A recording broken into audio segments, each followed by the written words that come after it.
Da inicio Contacto Vital Univa, programa de la Universidad del Valle de Atemajac, enriqueciendo tu conocimiento e impulsando tu desarrollo personal. a través de temas como nutrición, psicología, sustentabilidad, tecnología y arte. ¡Comenzamos!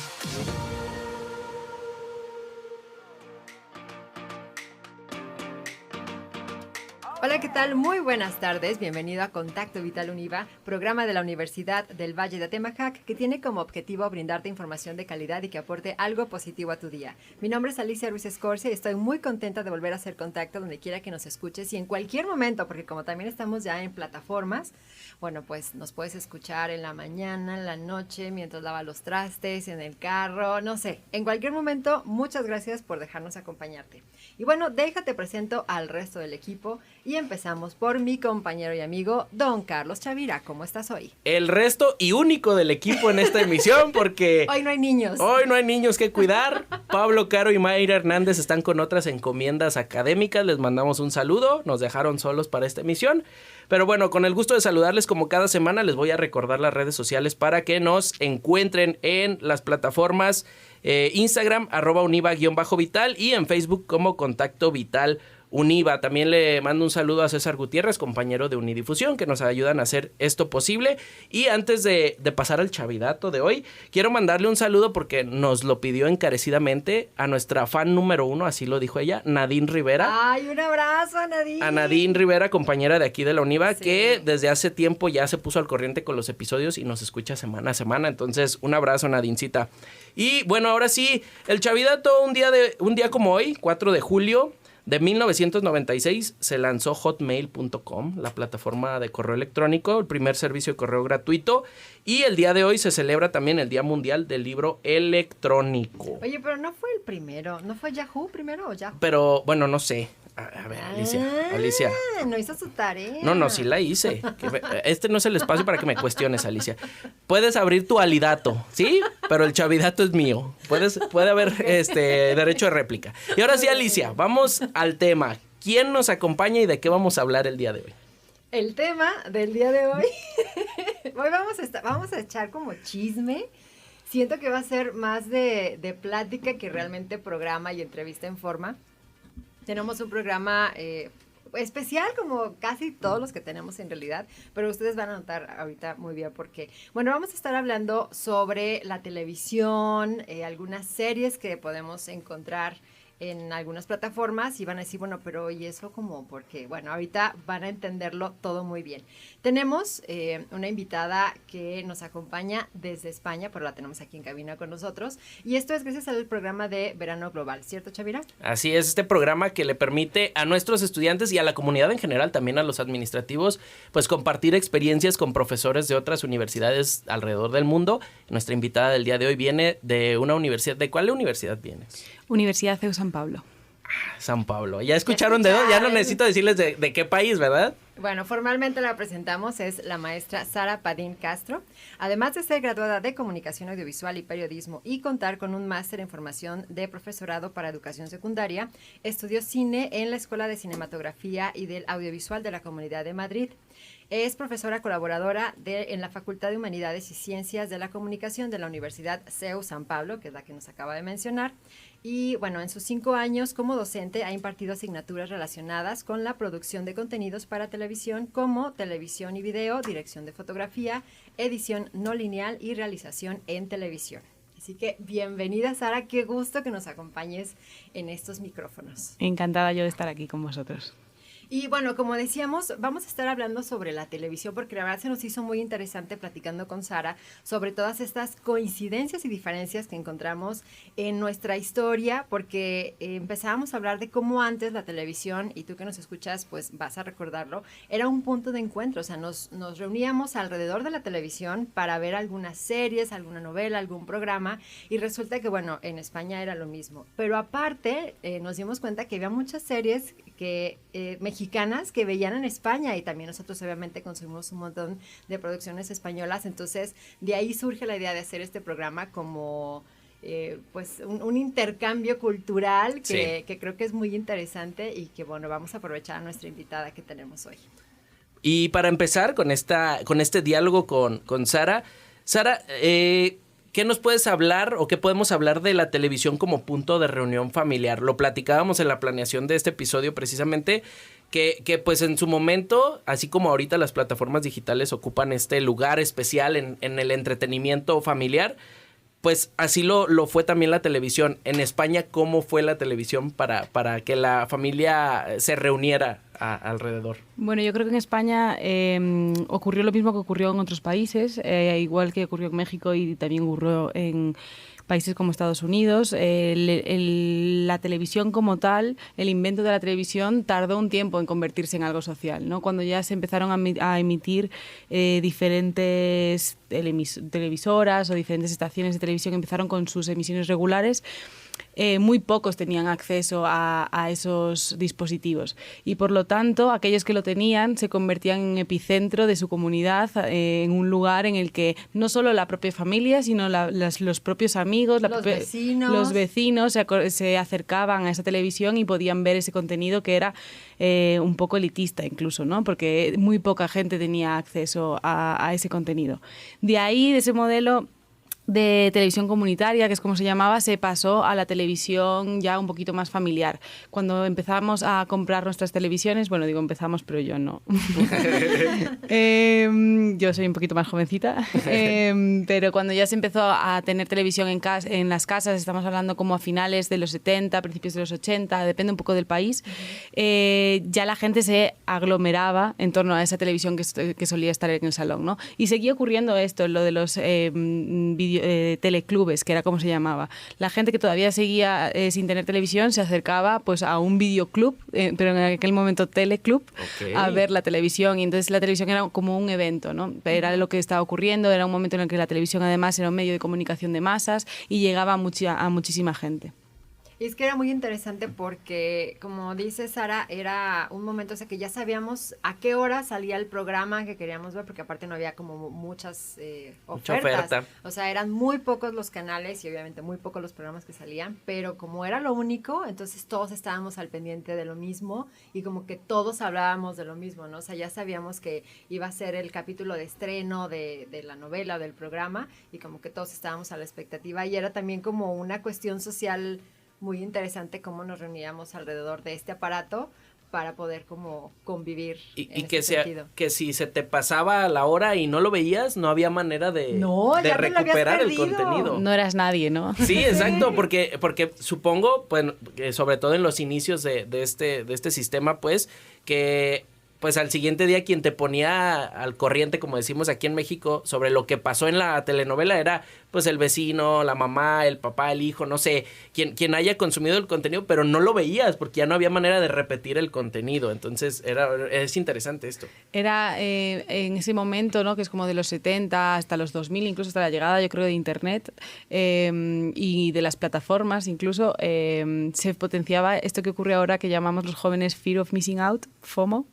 Eso ocurría más que nunca, ¿no? Tenías miedo a perdértelo y entonces tenías que ver a las 10 de la noche, que era en España el horario de prime time, donde más televisión se consumía, se sentaban en torno a la televisión y se veía ese contenido porque si no te lo perdías todo y no formabas parte de la conversación social, ¿no? Oye, Sara, y bueno, respecto a los programas, yo alguna vez tuve oportunidad de platicar también con otras personas de España y a mí me llamó muchísimo la atención que me decían que conocían al Chavo del Ocho. O sea, que en España veían el Chavo del Ocho y decía, ¿qué? O sea, no es cierto. Y sí, o sea, me contaron de los personajes y capítulos y todo. Y la verdad a mí me impresionó mucho eso. Y dice Sara, eso.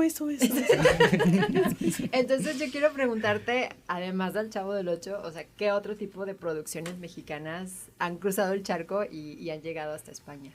Bueno, pues el Chavo del Ocho para mi generación y yo creo que la generación anterior, o sea, millennials, yo soy una late millennial, pero millennials, y un poquito más mayores, sí que fue el programa infantil por excelencia. Yo creo que la gente que nació en los 70 y 80 tiene ese programa como referente.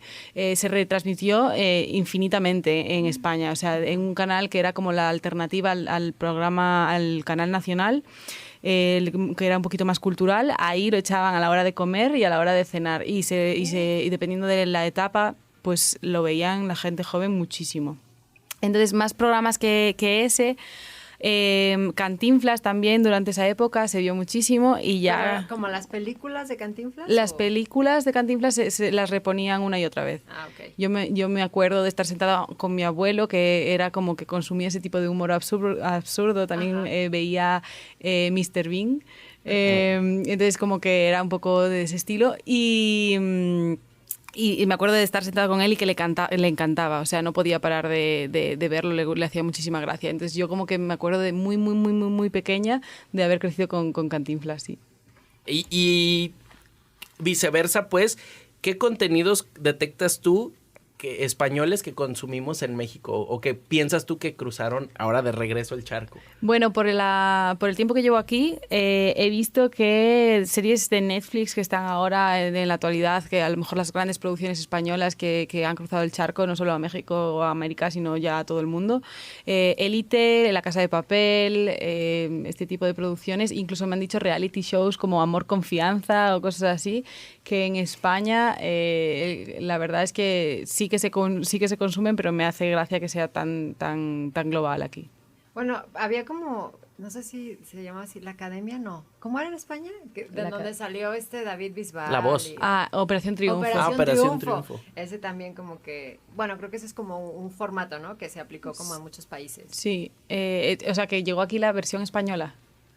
Es que no me acuerdo, pero bueno, los cantantes de Operación Triunfo sí, definitivamente sí, bueno, sí llegaron. Porque los cantantes de Operación Triunfo como que tuvieron mucha proyección. Al final fue como uno de los primeros realities musicales y creo que los contratos suponían pues tener una trayectoria o una carrera aquí en Latinoamérica. Ok, bueno, pues con esto nos vamos a un corte. Están aquí en Contacto Vital Univa. Regresamos.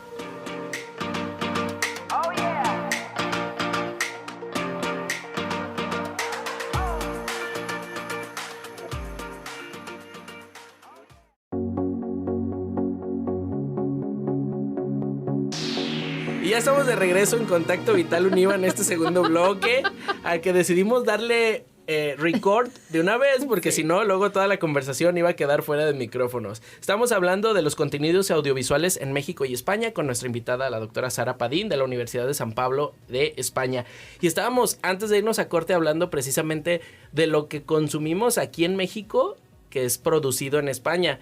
Y hablábamos, digo, para todavía no adelantarnos al tema de las series de Netflix y plataformas digitales, pues de programas que recordamos, y estaba el tema del Juego de la Oca, estaba el Grand Prix, que es un poquito más reciente, según entiendo, es más reciente que el Juego de la Oca. Y yo le decía a Sara que el programa de Sorpresa, Sorpresa de Antena 3 lo transmitían aquí. Alicia se estaba acordando de uno, ¿ya lo recordaste? No me acuerdo cómo se llamaba, pero era como de variedades y, o sea, ahorita me acordé porque me llamaba mucho la atención que al principio o cada cierto tiempo tenían como un número musical, entre comillas, y salían como un grupo de bailarinas, siempre con poca ropa, y decías, vaya, o sea, qué bien bailan las muchachas, ¿no? Qué bien bailan las muchachas. Que viva España. Sí, y también salían comediantes, Sí. uno que era como muy bajito, que ahorita no me puedo acordar de su nombre. Es que por eso que estaba haciendo memoria. Vale. Pero es un comediante muy famoso en España que era muy bajito, pelón. Bueno, yo creo por la descripción del programa que tenía que ser Noche de Fiesta, ¿puede ser? Puede ser. En España se llevaba mucho en los programas de variedades que duraban como 3 horas, Ajá. ocupaban como toda la franja Sí, de era prime como time. larguísimo. Y entonces ahí cabía de todo, cabía pues mujeres con poca ropa. Eran bailarinas. Eran bailarinas.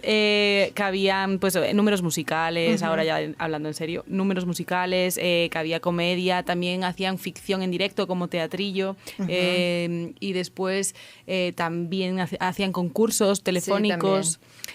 Bueno, y era un programa que reunía a toda esa gente, como estábamos diciendo antes, delante de la televisión para agradar a todo tipo de públicos, como lo típico de un canal generalista, como era en ese momento Televisión Española. Sí, y que en ese momento cuando se producían esos contenidos, todavía la televisión era el medio de reunión, el punto de encuentro familiar, ¿no? Porque obviamente si ahorita te pones a pensar en el punto de encuentro, que ya lo vamos a hablar más adelante, la dinámica ya es muy distinta. Es que era la referencia, o sea, esos programas eran la referencia de muchas cosas. Luego yo también me acuerdo de Farmacia de Guardia, no sé si nuestros radioescuchas lo llegaron a ver también, que aquí creo que fue pues también famoso, pues, y sí llegamos a ver como varias temporadas de Farmacia de Guardia. ¿Qué te había dicho? Verano Azul, que ese creo que es un poquito más anterior, pero que también, según yo, en España fue como una serie importante. O sea, ejemplos como Verano Azul o Farmacia de Guardia son como de la televisión de cuando solo existía o empezaban a existir los canales privados y de cuando solo existía la televisión pública, y luego ya a partir de la existencia de los canales privados aparecen otros como Los Serrano, como El Internado, como Aquí no hay quien viva. ¿Estos algunos lo conocéis? Había uno que lo abordaban por décadas, que también era como una familia y te iban contando. Cuéntame, ajá, esa también. Cada temporada es un año en concreto, ajá, y se acaba este año. Este año es la última temporada después de casi de 20 años. Es que era como desde los 70s, ¿no? Sí. Que empezaron con la historia. Yo he sido fan de Cuéntame en momentos muy distintos de mi vida. O sea, cuando me acuerdo de tener 5 años y sentarme enfrente a la televisión con mis cereales para ver el capítulo, y después ya olvidarme porque era muy aburrido. Después ya de adolescente volverme a enganchar con las historias de Carlitos, y al final, como yo voy creciendo como el protagonista, pues ahora mismo también me pasa como que me interesa. Cuando ya se vuelve adolescente y se mete en política y toda la transición en España, pues era muy interesante, ¿no? Al final. Y es que antes también, cuando había estas series que como que hacían clic con la audiencia, duraban muchísimos años y tú veías cómo envejecían los actores, o sea, todo el reparto iba envejeciendo y tú lo notabas, y como dices, muchas veces tú crecías junto con la serie, y eso es algo que a lo mejor ahorita ya no se da, o sea, es un fenómeno que ya no se da porque ahora las series ya se piensan y se producen ya desde otra perspectiva, ¿no? O sea, ya muchas veces las inician y ya saben cuántas temporadas van a durar o ya saben cuándo va a llegar a su fin. Y antes, cuando era la televisión, o sea, veían que algo funcionaba y entonces seguían escribiendo y escribiendo y escribiendo la historia, y entonces tú ibas como pues moviéndote a lo largo de la historia junto con los actores o junto con la historia, ¿no? La serie. Bueno, yo creo que en este caso, en caso de Cuéntame, está como justificado, ¿no? Porque también hay algo en lo que basarse, no es como que de repente tienen que inventarse episodios y episodios infinitamente, ¿no? Me han contado en el caso de aquí en México, por seguir hablando de ejemplos de un sitio y del otro, de La Rosa de Guadalupe se llama. Ajá. Como que cada día es un episodio que tiene que ver con la actualidad del país, ¿no? Entonces como que lleva 20, no sé cuántos años lleva, 20 no temporadas, sé. Algo así creo que he visto. No creo que lleven tantas, pero sí llevan muchas. Bueno, pues en ese caso como que tienen que estar improvisando todo el rato, ¿no? Sobre la actualidad. En el caso de Cuéntame no era así, porque tenían un poco como esa perspectiva histórica que también era y forma parte de informar, ¿no? Del servicio de televisión pública, de televisión española. Entonces sí, pero me han dicho que eso de La Rosa de Guadalupe es un poco melodramático también, ¿no? De vez en cuando. Sí, y de repente ese producto en específico aquí en México es como... tiene su debate. Es polémico. Ajá, es polémico porque... pues no es bien recibido por un sector de la población, o sea, o lo reciben a manera de burla, ajá, pero hay otro sector que lo toma muy en serio y que es su contenido, digamos, de base para sentarse a ver la televisión, y que ahorita ya con las nuevas plataformas, pues ya te encuentras, que lo platicábamos también, clips en TikTok de La Rosa de Guadalupe y te avientas un episodio de La Rosa en clips, ¿no? En partes. Entonces, es parte de la evolución de los contenidos, como algunos sobrevivieron y ahora los traes a la memoria en nuevos formatos, ¿no? Está interesante también esa parte. Y ahorita que mencionas eso, Chavira, también es el ejemplo de las telenovelas o culebrones, como le llaman en España, que también como un nombre muy curioso para nosotros, y que también ustedes llegaron a tener o a ver telenovelas mexicanas. Sí, el otro día cuando hablábamos sobre qué íbamos a decir, yo la verdad es que no se me ocurrían telenovelas porque no soy una gran consumidora de telenovelas, ¿no? Yo me acuerdo en mi juventud de Gata Salvaje, ajá, me acuerdo de Pasión de Gavilanes, pero me acuerdo de Frijolito, pero ninguna de estas eran mexicanas. Entonces ya haciendo investigación descubrí que sí que en España alguna telenovela mexicana sí que hubo, y algunas de ellas que yo conozca son del inicio de la telenovela tanto en México como en España. Y espera que estoy buscando ahora el nombre, pero yo realmente no conozco ninguna mexicana. ¿Machos habíamos dicho que era mexicana o no? No. No, Machos no, era chilena, creo, ¿no? Algo así, o sea, no era mexicana. Lo imperdonable con Amparo Rivelle. Rivera. Sí, ¿no? Amparo Rivera. En 1935 es. No, creo que es Ribelles. Los ricos también lloran. Ajá, eso sí. Y la que os comentaba de Cristal, que sí que sí que es venezolana, esa es como la que cambió todo en España y se convirtió como el modelo de por las tardes en España se reservan 3 horas única y exclusivamente para telenovelas. Durante un tiempo también se emitían por la mañana y ella fue la telenovela más vista. Sigue siendo la telenovela más vista después de muchísimos años y es la que sentó las bases, ¿no? Después de ella vinieron El privilegio de amar, Triunfo del amor,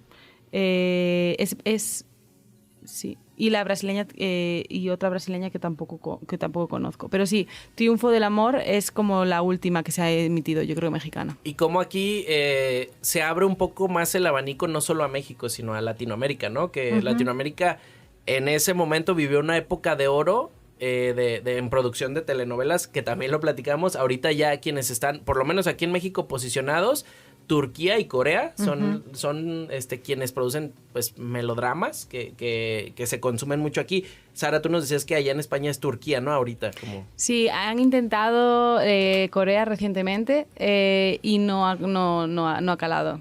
Pero sí, las novelas turcas entraron de lleno. Mujer fue la primera y tuvo, es de hecho una de las más vistas también a nivel audiencia. Comparado con, pues siempre jugamos con cuánta gente ve la televisión, cuánta gente ve ese programa de la gente que está viendo la televisión, ¿no? Entonces no se puede comparar con las audiencias de las telenovelas en los 90 o en los 2000, pero sí, comparado con la gente que está viendo la televisión ahora mismo, Mujer es una de las telenovelas que más ha triunfado. Pero llama la atención que el formato de telenovela siga funcionando, ¿no? Porque ahorita creo que ya los hábitos de consumo ya han cambiado muchísimo. Antes, insisto, porque no había otra cosa que ver. Entonces, pues veíamos las pocas opciones que teníamos en los pocos canales que había. Ahorita, con toda la variedad y toda la cantidad de programas, series, películas y todo lo que podemos ver, resulta llamativo que el formato de telenovela exactamente siga siendo funcional, ¿no? Al final yo creo que la telenovela juega un poco con la empatía y con el ponerse en lugar de esa protagonista, ¿no? La gente como que quiere sentir y quiere pasar por quiere pasar por diferentes emociones a lo largo de un capítulo. Y entonces eso es lo que consigue, yo creo, el melodrama es lo que consigue la telenovela y es lo que hizo que también ese culebrón que le llamamos nosotros se diferenciase de la soap opera americana, que es de donde viene el género. Porque, o sea, ¿cuál sería como la diferencia? Pues que aquí era todo como más dramático, por así decirlo. En la telenovela se tiende hacia lo dramático, se tiende más hacia los sentimientos, mientras que la soap opera era un poco más una descripción incluso más coral, ni siquiera tan centrada en los protagonistas. Incluso en muchas, bueno, no sé si nuestros escuchas lo han visto también, pero hay muchas series norteamericanas en donde hacen como un poquito de burla de las telenovelas latinas y siempre sacan como escenas súper dramáticas, exageradas ¿no? Sobreactuadas. Exactamente, como que y lloran y como que todo, o sea, todo es así muy dramático. El ejemplo más exagerado de eso es la telenovela, que bueno, no es una telenovela, es una serie, no entra dentro del género soap opera, pero que es Jane the Virgin. Es una burla del formato telenovela, pero en serie americana y y está, si no la habéis visto, no la he visto. Es bastante curiosa de ver porque realmente es como la reinvención del formato culebrón, pero al estilo americano, en capítulos de 40 minutos y de temporadas de 20. Bueno, ya nos llevamos una recomendación. Muy bien, pues con esta recomendación precisamente nos vamos a la segunda pausa comercial. Estamos hablando de los contenidos audiovisuales en México y España con la doctora Sara Padín de la Universidad de San Pablo de aquel país. No le cambie, están en Contacto Vital Univa.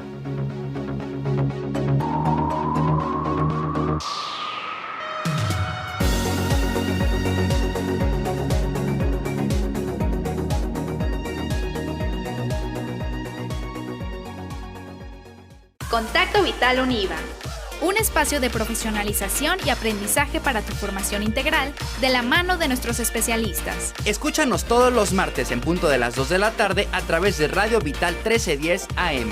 Contacto Vital Univa.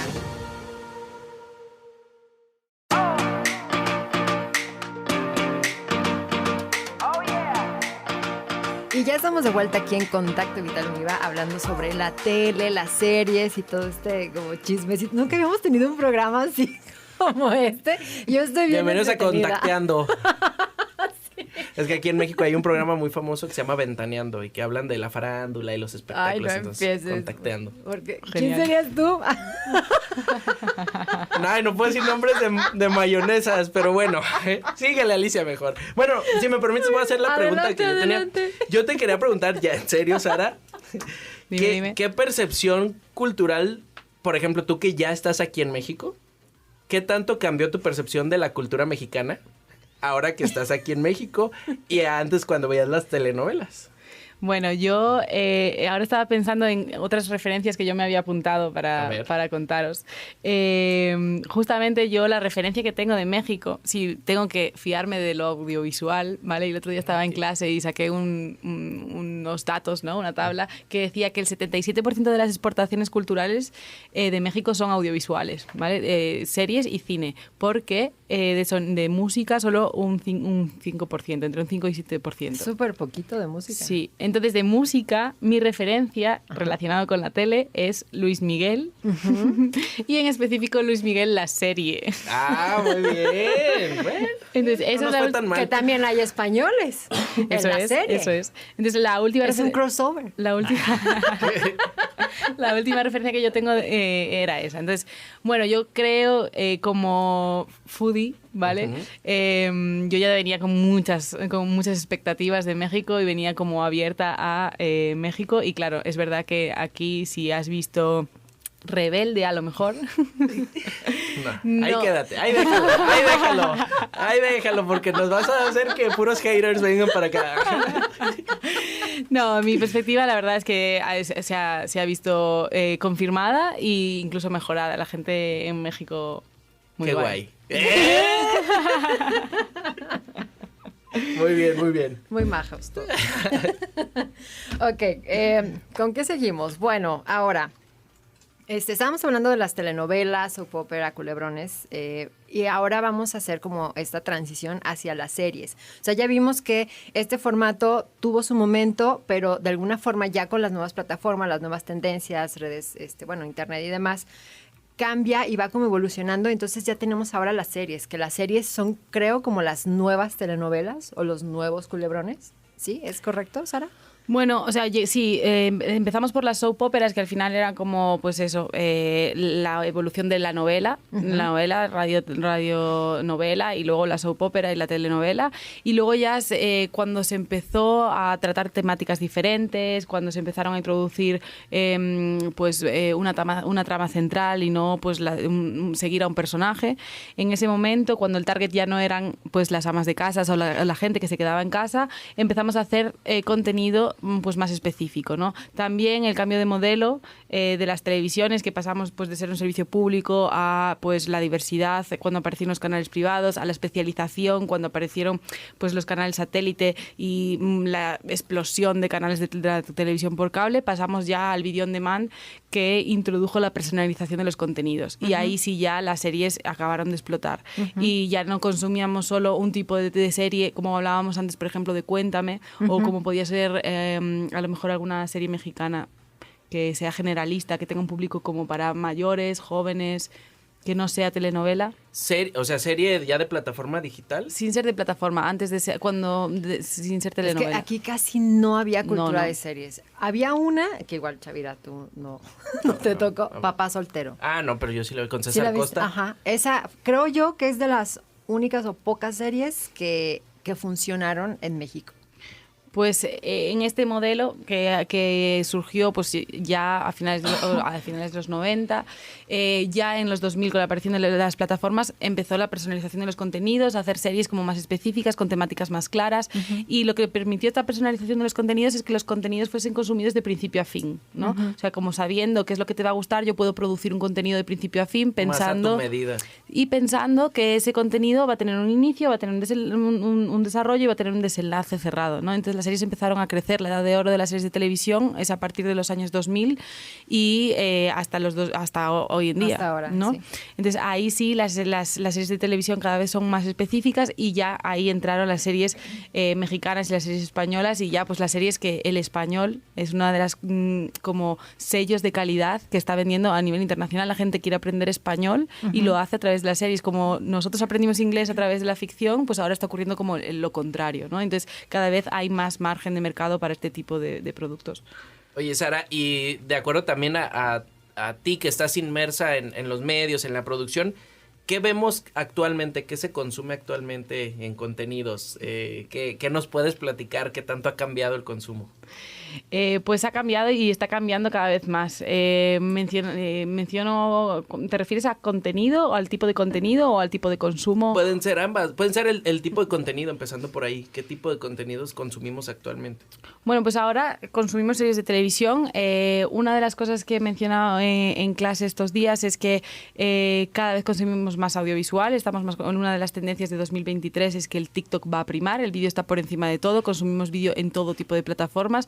Estamos esperando al camión y si tenemos una parada que tenga pues una pantalla, estaremos consumiendo vídeo. Entonces, estamos consumiendo vídeo en todo momento y cada vez estamos más acostumbrados a este tipo de narrativas. La narrativa es más instantánea, es más consumista, es más especializada y es más addressable, que se llama. O sea, está hecha exclusivamente para ti, para consumirlo a ti, ¿no? Eso es un poco cómo estamos consumiendo últimamente.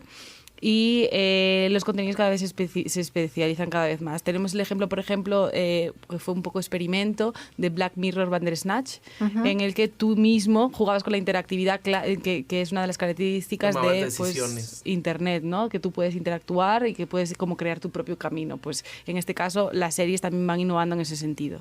¿Tú viste esa? Sí. ¿La de Bandersnatch? Sí. Yo digo, como paréntesis, nada más dato cultural, a mí me sorprendió que había gente que armó el árbol como de procesos, de decisiones para saber hasta dónde te llevaba. O sea, como que se tomaron la molestia y el tiempo de ir armando toda esta variedad de decisiones y a dónde iba a desencadenar cada una. Entonces, fue un fenómeno, creo que ya no se ha replicado tanto, al menos yo ya no conozco un contenido similar, pero como tú dices, fue un buen experimento para ver qué pasaba. No, o sea, sí se ha replicado. Bueno, yo te puedo hablar de contenido para niños. Hay un montón de contenido para niños interactivo en todavía no tengo hijos, streaming, por eso te lo digo, porque lo he visto. Y creo que, bueno, nada más también como paréntesis, Black Mirror creo que ha sentado también un precedente en series porque en cuanto a contenidos o en cuanto a temáticas, Black Mirror rompió con muchas cosas que no se habían hablado, que no se habían como puesto en la mesa, y creo que fue muy interesante empezar a darse cuenta también como de esta pantalla, ¿no? De los riesgos y de hasta dónde pudiera llegar la pantalla. Interrumpo un segundo. Relacionado con Black Mirror, pero que a mí me pareció como muchísimo más realista, porque al final como que Black Mirror siempre te ponían una situación en la que tú decías, vale, puede ser realidad, pero es una distopía, ¿no? Ajá. O sea, realmente no sabes que no va a ocurrir nunca. Sí. Antes de la pandemia, como 2 años antes o 1 año antes o algo así, se estrenó Years and Years, que es una serie de la BBC que produce series maravillosas. Sí. Os lo recomiendo ya como curador de contenido, la BBC. Y esta serie de Years and Years es una distopía también, en la que se producía algo que después acabó ocurriendo, que es como la pandemia, ¿vale? Y os invito a que la veáis porque la verdad es que es una cosa como que está muchísimo más cerca de la realidad todavía. Y cómo reacciona la sociedad ante pues el cierre y todo eso. Hay otra también francesa que se llama El Colapso, que también como que predijeron ahí como diferentes series que predijeron un poco lo que ocurrió después, ¿eh? Ay, qué miedo. Qué miedo, pero qué interesante, porque son series que en su momento, lo dice Sara, ¿no? Lo veías lejano, lo veías imposible, pero que dentro de esa fantasía que te compartían, pues te invitaban al diálogo y a la reflexión, como Black Mirror, ¿no? A lo mejor son exagerados los escenarios que te plantean, pero dentro de todo eso sí te cuestionas como, por ejemplo, el tema de la tecnología, de la privacidad, del tema de la interacción social, temas que son más profundos, más allá de ver solo un contenido como de ficción, pues, que va más allá. Y otra cosa muy importante que creo que también ahorita acabas de mencionar, Sara, es que antes teníamos como muy poca exposición a contenidos de otros países, es decir, teníamos como muy poca exposición a otras ideas, a otras visiones, a otras culturas. Y ahora con todas las opciones que tenemos, con todos los servicios de streaming, cadenas y demás, por ejemplo, tú dices la BBC, y es cierto, o sea, yo he visto muchas cosas de la BBC que son buenísimas, y dices, bueno, antes yo no tenía acceso a este tipo de producciones, y cómo muchas veces esto, insisto, como que abre tu visión de muchos temas, ¿no? en la vida. Y bueno, ¿qué les parece si con esto nos vamos a un corte comercial? Están escuchando Contacto Vital Univa. Regresamos.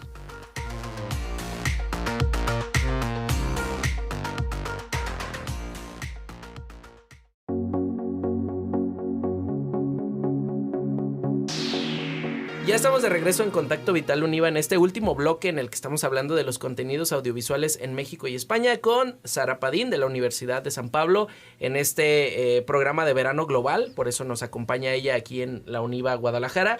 Y bueno, Sara, ya para, digamos, ir con esta última parte de este tema, ¿cómo ha cambiado el consumo de las producciones de la televisión a ahora las plataformas digitales?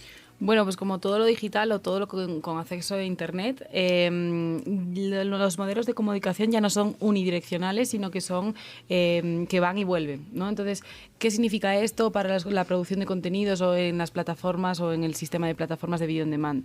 Pues que nosotros vemos contenido que ha sido producido para nosotros y reportamos una información, reportamos quién está viendo ese contenido, cuánto tiempo está viendo ese contenido, a qué parte presta más atención, desde dónde lo está viendo, pues también, por ejemplo, qué tipo de internet tiene, y estamos dando unos datos, cuánto tiempo permanece, si en el caso de una serie, si es en lugar de un capítulo, 2 capítulos, 3 capítulos, o se ve la temporada entera.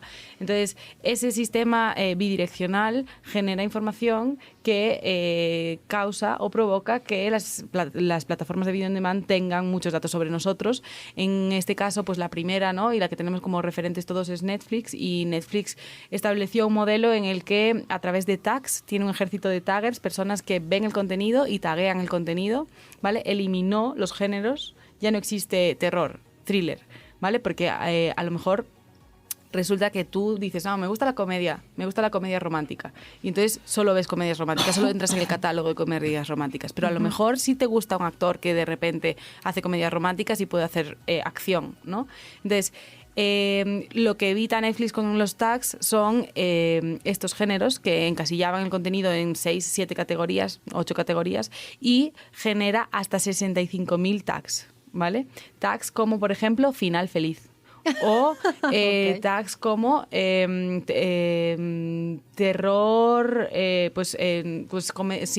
amorosa o algo así, ¿vale? Pero es que a veces LGTBI+. Estas etiquetas eran como un poco, o sea, ahorita no te podría dar un ejemplo, pero sí llegué a ver en Netflix así como alguna película que yo ya había visto y la etiqueta que ponían no correspondía con el género. O sea, decía, esto no es comedia, ¿no? O sea, esto no es como para todo público, por ponerte un ejemplo. Pero define una parte del contenido en el que tú sí que puedes tener cierto tipo de interés. Entonces, con esas 65.000 tags, no es que tú busques el tag, no. Netflix sabe que tú consumes ese tag y, reuniendo toda esa información con la inteligencia artificial y con el algoritmo de Netflix, proporciona y genera 2.300 comunidades diferentes. Existen 2.300 comunidades a las que la gente puede pertenecer y más o menos de media cada usuario pertenece a 2 o 3 comunidades. Esto significa que tú, pues, el contenido es cada vez más específico, pero cada vez más directo. No simplemente es un género, sino que cada vez es más específico.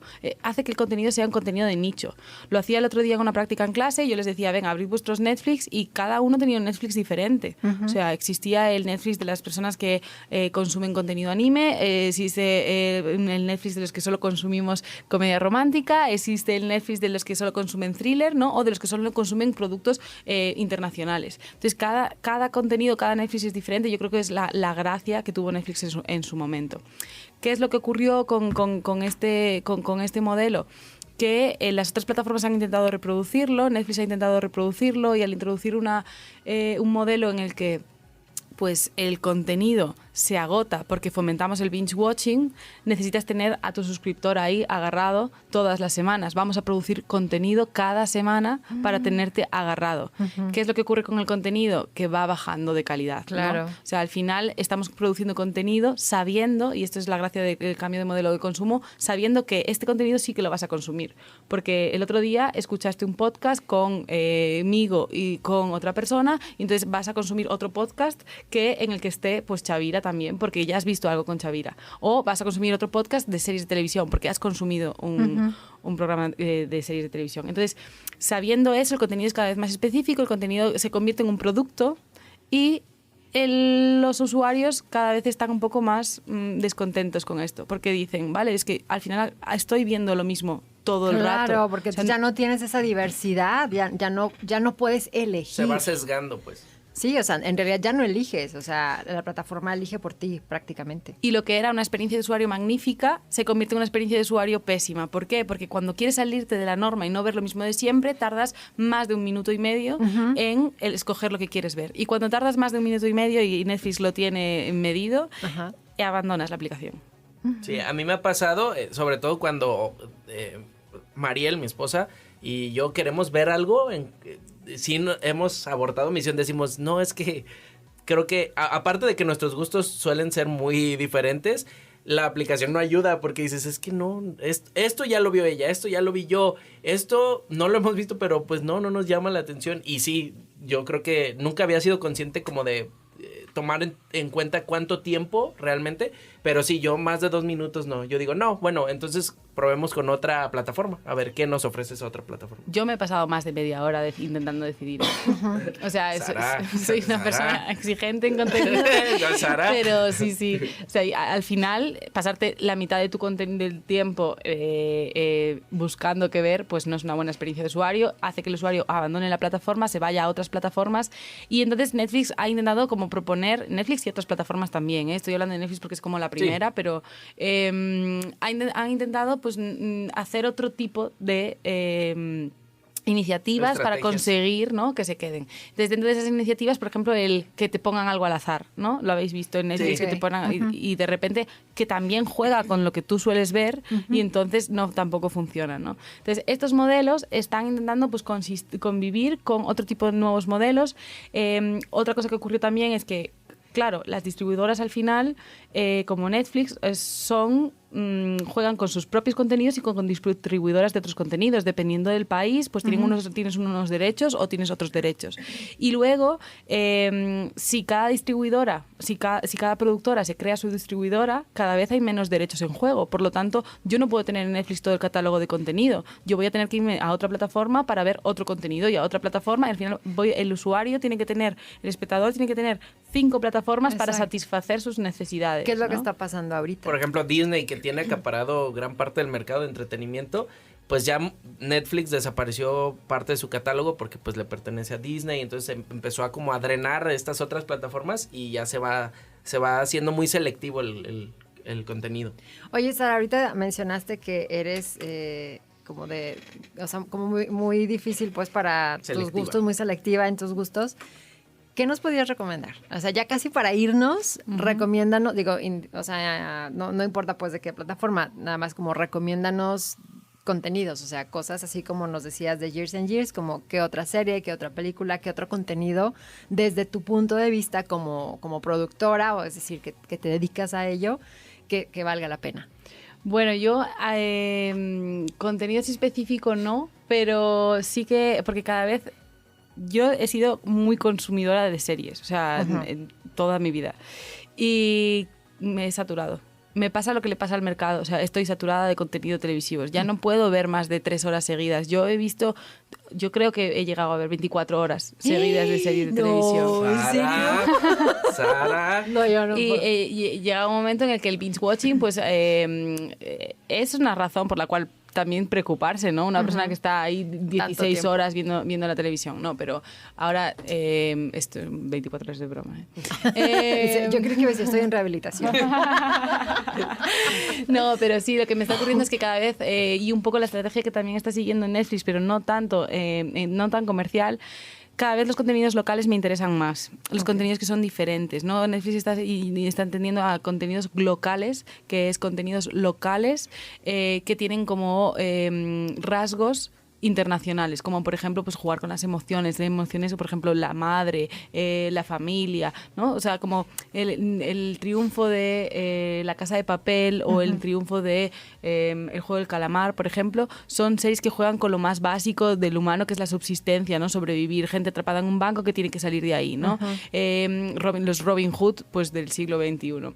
Y después en El Juego del Calamar pasa exactamente lo mismo, pues jugamos con unos sentimientos que son como muy primitivos. Muy primitivos. Sí. Entonces, desde da igual lo local que sea, o por ejemplo café con aroma de mujer. ¿Por qué triunfan este tipo de productos? ¿No? Pues porque da igual lo local que sean, que está tratando sentimientos que son universales, ¿no? Entonces, esto es lo que me está pasando a mí. Cada vez tiendo también más hacia el costumbrismo, menos hacia la experiencia pues más internacional. Alguien me preguntaba el otro día, ¿pero no te gusta La Casa de Papel? Sí, me gustó como producto comercial, pero yo estoy tendiendo hacia un consumo un poquito más de autor, por así decirlo. Bueno, pues con esto creo que llegamos al final de nuestro programa. Muy interesante. Yo espero que tú que nos escuchaste, bueno, esto también como que te ayude a ver tu conducta como consumidor desde otra perspectiva, porque eso también es muy interesante, y saber cómo a veces uno cree que selecciona o que tiene como el control, entre comillas, de lo que consume, y no es así. O sea, en realidad ahorita pues esta cuestión de las plataformas y de los contenidos es algo como muy interesante, y también empezar a seleccionar un poco más lo que vemos, porque en algún momento comentaba, ¿no? Todo lo que consumimos es también como alimento para nuestra mente, entonces también hay que ir viendo qué es lo que vemos. Hay que ir viendo. Hay que ir viendo qué es lo que vemos. Bueno, pues con esto despedimos a nuestra invitada. Muchísimas gracias, Sara, doctora Sara Padín Castro, de la Universidad CEU San Pablo de Madrid. Muchísimas gracias por acompañarnos, por compartirnos pues toda tu experiencia, conocimiento en este tema, y pues por todas las experiencias también ya fuera del programa. Muchísimas gracias por acompañarnos. Gracias a vosotros por tenerme aquí. Bueno, pues nos despedimos. Mi nombre es Alicia Ruiz Escorcia. Chavira. A nombre de César Gutiérrez, compañero de Unidifusión, que nos ayuda a hacer esto posible, Pablo Caro, Mayra Hernández, que van a estar en la postproducción de este episodio. Yo los invito a partir de este momento a buscar este y los demás episodios en nuestro canal de Spotify, Google Podcast y Anchor FM. Y pues sin más preámbulo, mi nombre es Carlos Chavira y esto fue Contacto Vital Univa.